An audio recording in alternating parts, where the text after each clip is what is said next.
আসসালামু আলাইকুম বন্ধুরা, কেমন আছেন আপনারা? আশা করি সবাই ভালো আছেন। আলহামদুলিল্লাহ আমিও ভালো আছি। আবারও একটি নতুন ভিডিও নিয়ে আপনাদের সঙ্গে চলে এসেছি মিজানুর রহমান আজারি ওয়াচ। আপনারা যারা যারা মিজানুর রহমান আজারি ওয়াচ শুনতে ভালোবাসেন তারা ফুল ভিডিওটি দেখতে থাকেন, আশা করি ভালো লাগবে। শয়তান আল্লাহরে চ্যালেঞ্জ দিছে, আল্লাহ তুমি আমারে জাহান্নামে পাঠাবা, আমিও তোমার বান্দা করে লয়ে একসাথে জামাতে ঢুকমু। একা ঢুকবো না, একা যাব না, তোমার বান্দাদেরকে সবগুলারে জাহান্নামী বানায়া তারপরে ঢুকমু। তোমারে চ্যালেঞ্জ দিলাম, একটারও জান্নাতে ঢুকাইতে পারবা? আল্লাহকে তুই আমারে চ্যালেঞ্জ দিলি? আমি তো সব রাজার বড় রাজা, মহারাজা। আমারে চ্যালেঞ্জ দেশ, এত সাহস পাইলি কই? তুই আজীবন ওয়াসওয়াসা দিয়ে পাপ কাজ করাবি, একদিন তাফসীর মাহফিলে এসে আমার বান্দা ক্ষমা চাবে, আমি মাফ করে দেবো, তুই কি করবি?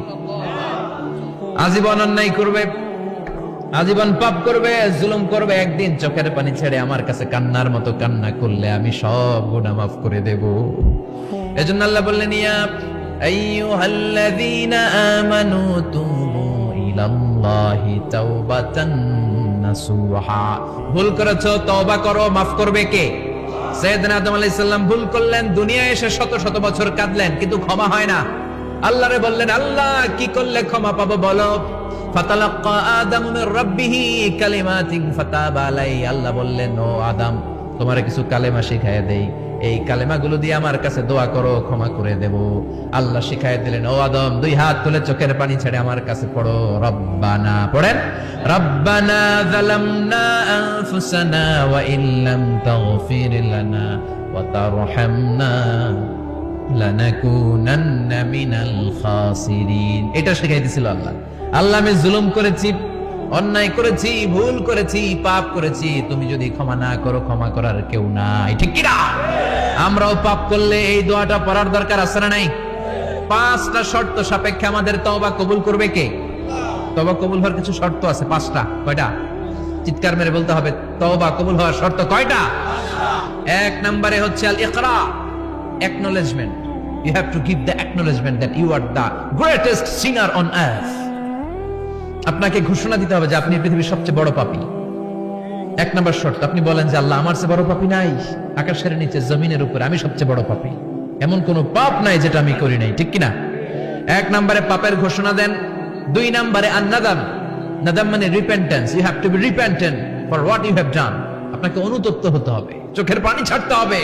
আল্লাহ, আমি লজ্জিত, আল্লাহ আমি নাদান, আমি পিশাচ, আমারে মাফ করে দাও। তার মানে স্বীকার গেলেন কি অন্যায় করেছেন। দুই নম্বরে আপনি অনুতপ্ত হলেন। তিন নম্বরে স্টপ, যেই পাপ করতেছিলেন ওইটা থামান। Stop what you have done, যেটা করতেছিলেন আগে থামান।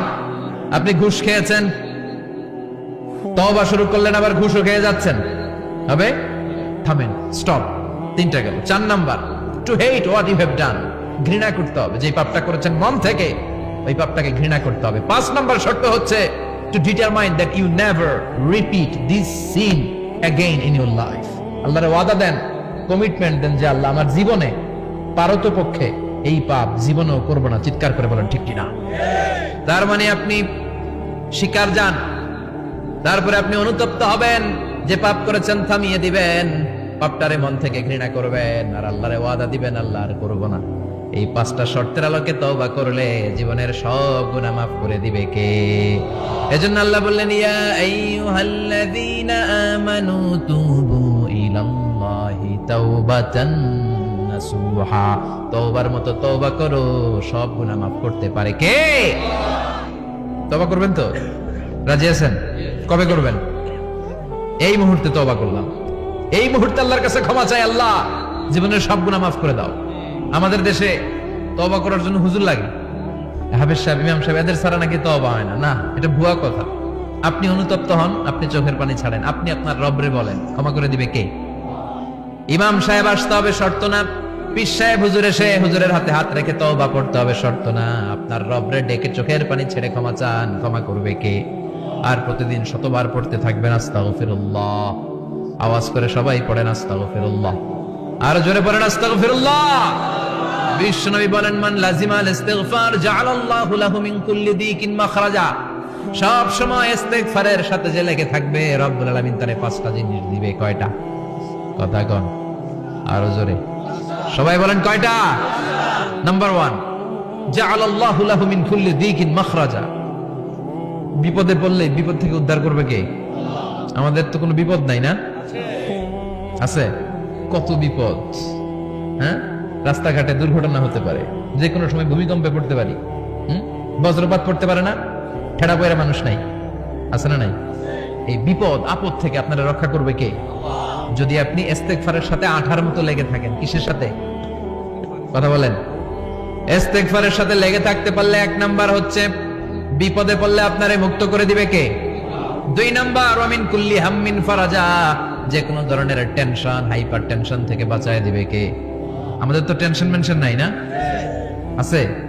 লাইফ নিয়ে টেনশন, বাঁচার টেনশন, মরার টেনশন, ক্যারিয়ারের টেনশন, রাস্তাঘাটে যানজট এটার টেনশন, পুলিশের দৌড়ানি, র্যাবের দৌড়ানি, বাড়ির ভাড়া, গ্যাস বিল, বিদ্যুৎ বিল, ছেলে মেয়েদের লেখাপড়া, কত টেনশন। এই সব টেনশন থেকে আপনারা মুক্ত করে দিবে কে? 3 নম্বরে ওয়ারযুকহু মিন হাইসু লা ইয়াহতাসিব, এমন জায়গা থেকে আল্লাহ আপনার রিজিকের ব্যবস্থা করবে আপনি কল্পনাই করতে পারবেন না। সুবহানাল্লাহ পড়েন। 4 নম্বরে সবসময় ইস্তেগফার যদি পড়া হয় আল্লাহর কোনো আযাব ওই বান্দার উপরে আসে না। ওমা কানাল্লাহু মুআযযিবাহুম ওয়া হুম ইস্তাগফিরুন,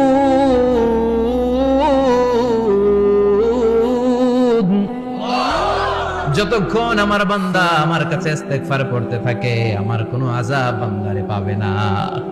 যতক্ষণ ইস্তেগফার পড়বেন আল্লাহর কোনো আযাব আপনার উপর আসবে না। 4টা গেল। 5 নাম্বার, বারবার ইস্তেগফার পড়লে রফিক ভাই আল্লাহ আপনার মুস্তাজাবুদ দাওয়া বানিয়ে দিবে। দোয়া করা মাত্র কবুল করে নেবে কে? মুস্তাজাবুদ দাওয়া বুঝেন তো? মানে যিনি হাত তুলতে দেরি কবুল হতে দেরি হয় না। বারবার বারবার ইস্তেগফার পড়ে দেখেন যে আপনার দোয়া কেমনে কবুল হয়। ইমাম আহমদ ইবনে হাম্বলের নাম শুনেছেন? হাম্বলি মাযহাবের প্রতিষ্ঠাতা। হানাফি, শাফিঈ, মালিকি, 4 নাম্বারটা আপনারা বলেন হাম্বলি। এই হাম্বলি মাযহাবের ইমামের নাম আহমদ ইবনে হাম্বল, জগৎ বিখ্যাত মুহাদ্দিস। একক স্বতন্ত্র হাদিসের কিতাব হিসেবে পৃথিবীতে সবচেয়ে বড় যে হাদিসের কিতাব ওইটার নাম মুসনাদ আহমদ ইবনে হাম্বল। 40,000 হাদিসের কালেকশন আছে এটাতে। এই ইমাম আহমদ ইবনে হাম্বল ওনার শেষ জীবনটা হাদিস পড়ানো, হাদিস কালেকশনের জন্য ব্যয় করেছে। শহরের পর শহর, দেশ থেকে দেশ, দেশান্তরে ঘুরতেন একটা হাদিসের জন্য। উনি সফরে বেরিয়েছেন হাদিস কালেকশনের জন্য। প্রচন্ড শীতের রাত, উনি মাগরিবের নামাজ, এশারের নামাজ পড়ে একটা মসজিদে শুয়ে পড়লেন আর শুয়ে শুয়ে হাদিস পড়তেছেন। কি পড়তেছেন? কথা বলেন। আর মনে মনে ভাবলেন রাতটা মসজিদে কাটায় দেই, ফজরের নামাজ পড়ে আবার বেরোবো। কিন্তু দারোয়ান এসে বলে মসজিদে থাকতে পারবেন না, ওঠেন। দারোয়ান আছে না? কথা কন। আহমদ ইবনে হাম্বল বললেন আমি শুধু রাতটা থাকতে চাই, আমি তো ফজরেরও মুসল্লি, ফজর নামাজ পড়বো তো এই মসজিদে, আমার থাকতে দাও। দারোয়ান তো দেয় না, কেনা মসজিদে থাকার জায়গা না, যাক মিয়া।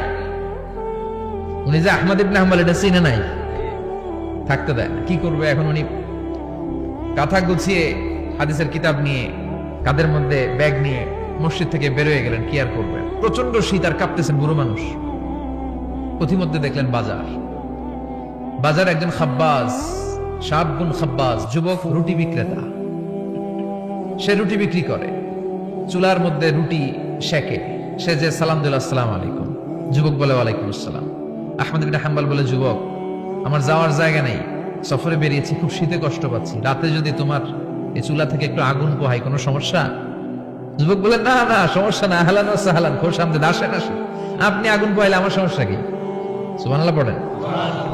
আল্লাহ শুকরিয়া করে উনি বসলেন আর আগুন পোহাচ্ছেন। আর খেয়াল করলেন যুবক রুটি বানায় আর পরে আস্তাগফিরুল্লাহ, রুটির দলা বানায় পরে আস্তাগফিরুল্লাহ, খামির বানায় আর পরে আস্তাগফিরুল্লাহ, রুটি নিয়ে উনুনের ভিতরে চুলার ভিতরে সেকা দেয় আর পরে আস্তাগফিরুল্লাহ, দোকানদারের কাছে কেউ আসলেই সে রুটি দেয় আর পরে আস্তাগফিরুল্লাহ, ক্রেতার কাছ থেকে টাকা নিয়ে ক্যাশ বক্সে রাখে আর কি পড়ে, আবার রুটি বানানো শুরু করে আর কি পড়ে, খালি এটাই পড়তেছে। ইমাম আহমদ ইবনে হাম্বল তো অবাক, কিরে এটা আবার কেমন যুবক, খালি আস্তাগফিরুল্লাহ।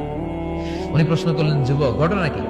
আসার পর থেকেই তোমার দেখতেছি তুমি রুটি বানাও, রুটি বিক্রি করো আর পড়ো আস্তাগফিরুল্লাহ, মালাকা ইয়া শাবাব।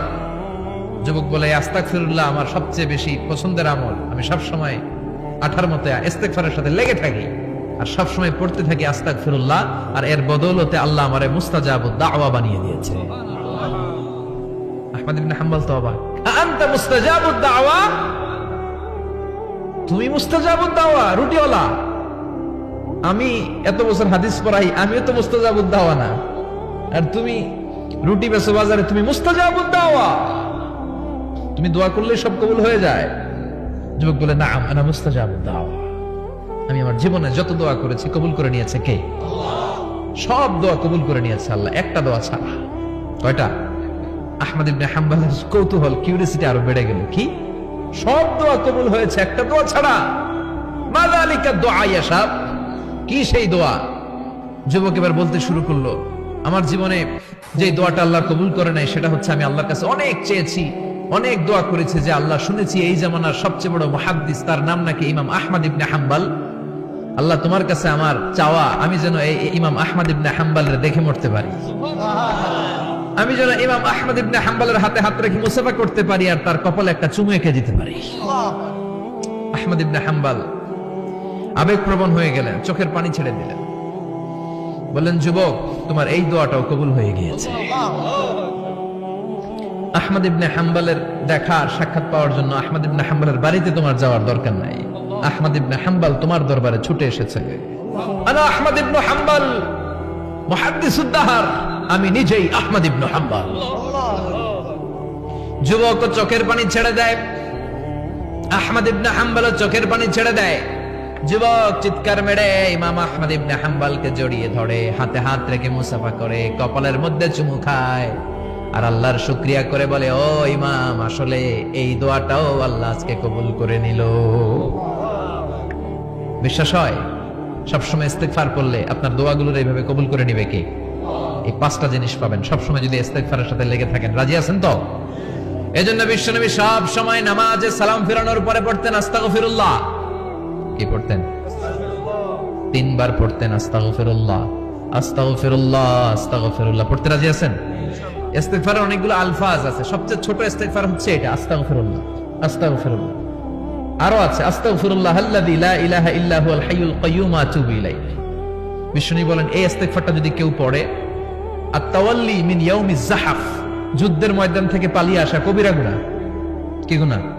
কাফেরদের সাথে যুদ্ধ, আমি তাগড়া যুবক, তলোয়ার নিয়ে নেমেছি, আমার দেহের 1 ফোঁটা রক্ত থাকা পর্যন্ত আমি যুদ্ধ চালিয়ে যাব, আমি ফিরে আসতে পারবো না, আইনটা কার? ফিরে আসলে কবিরা গুনাহ। বিশ্বনবী বলেন যুদ্ধের ময়দান থেকে ফিরে এসেছে এরকম কবিরা গুনাহ অবলম্বনকারীও যদি আস্তাগফিরুল্লাহ আল্লাযী লা ইলাহা ইল্লা হুয়াল হাইয়ুল কাইয়্যুম ওয়া আতুবু ইলাইহি পড়ে, ওই কবিরা গুনাহকারীকেও ক্ষমা করে দিবে কে? পড়তে রাজি আছেন তো?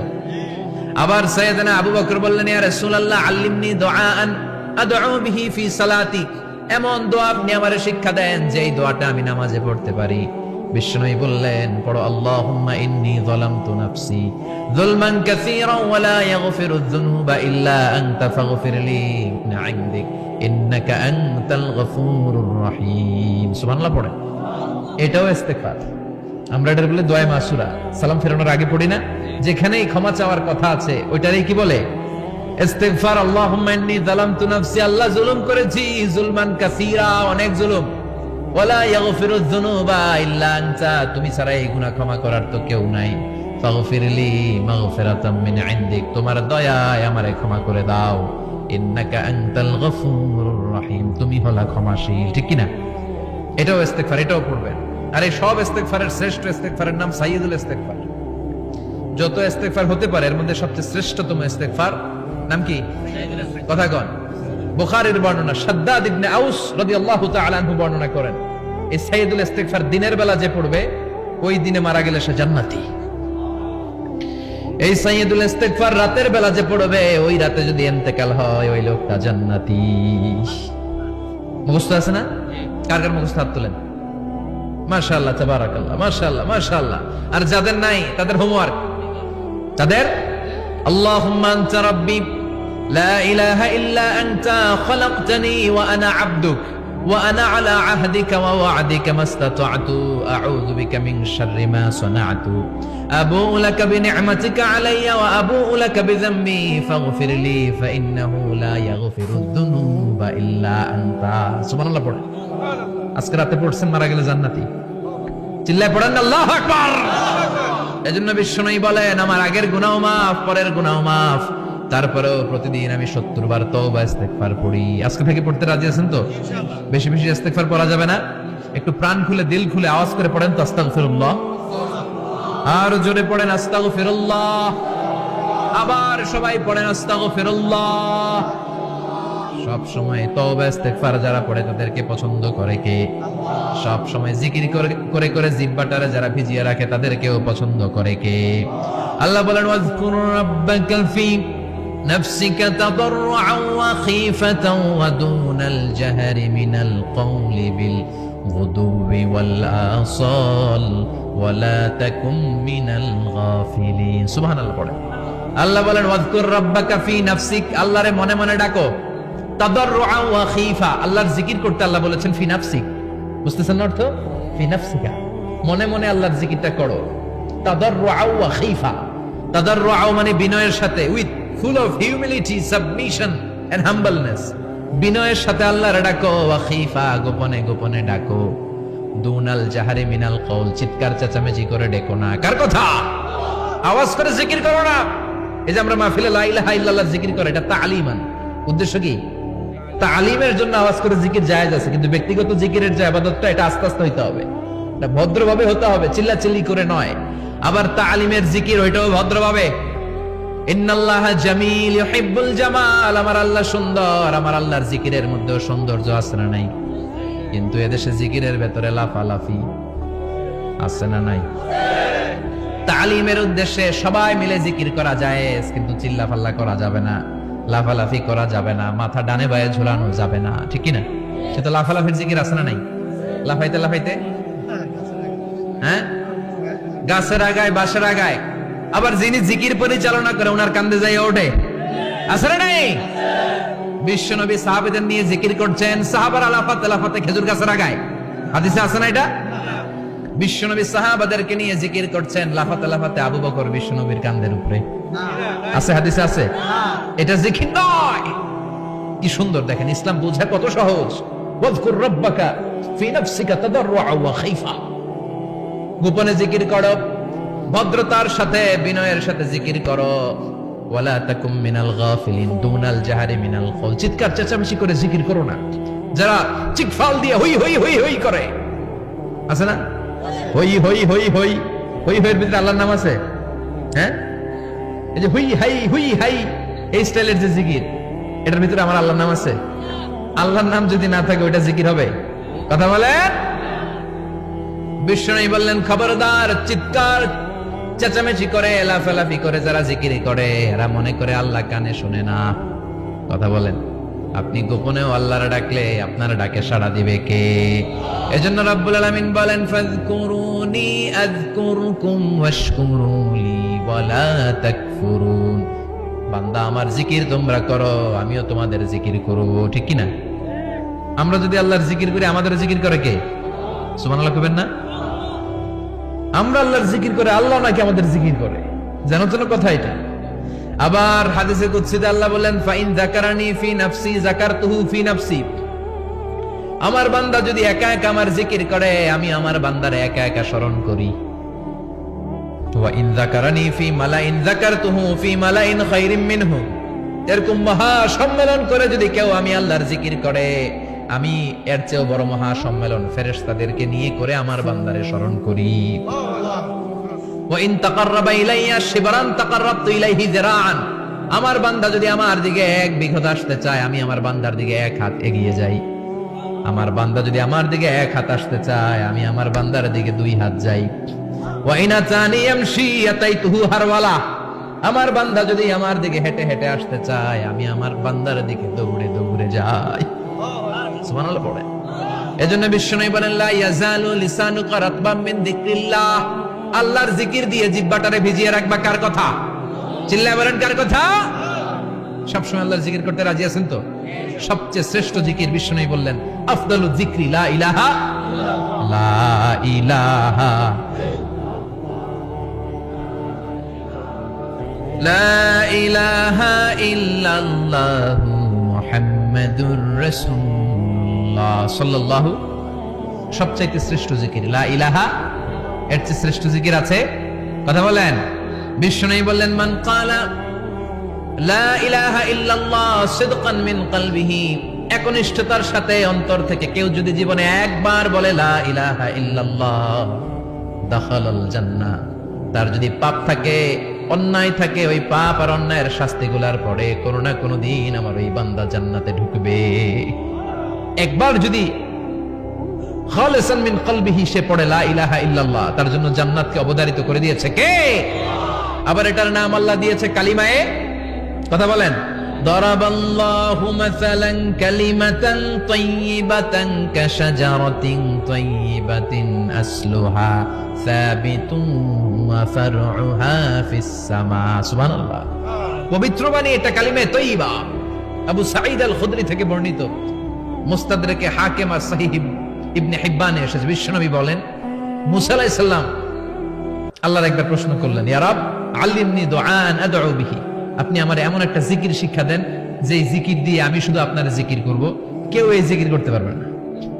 এই জিকির জানবো শুধু আমি আর জানবেন, কথা কোন? প্রশ্ন করছে কে? হ্যাঁ, কাকে করেছে? আল্লাহ এমন একটা জিকির শিখান যেই জিকির কেউ জানে না, আমি জানবো, আর ওই জিকির দিয়ে প্রাণ ভরে আপনারে ডাকবো। আল্লাহ বললেন মুসা পড়ো লা ইলাহা ইল্লাল্লাহু মুহাম্মাদুর রাসূলুল্লাহ। মুসা আলাইহিস সালাম বললেন আল্লাহ চাইলাম কি, কইলেন কি? লা ইলাহা তো জাতীয় জিকির, এটা তো আন্তর্জাতিক জিকির, এটা জানে না এমন কেউ নাই, এমনকি হিন্দু ভাইরাও জানে, কথা কন। আল্লাহ আমি তো চাইছিলাম এক্সক্লুসিভ, আমার জন্য স্পেশাল, এর চেয়ে সুন্দর আর কেউ জানবে না, এত সুন্দর একটা জিকির আপনি দিবেন, এটা আমি ডাকবো আপনারে আর আপনি শুনবেন। আল্লাহ বললেন মুসা এর চেয়ে দামি আমার কাছে না।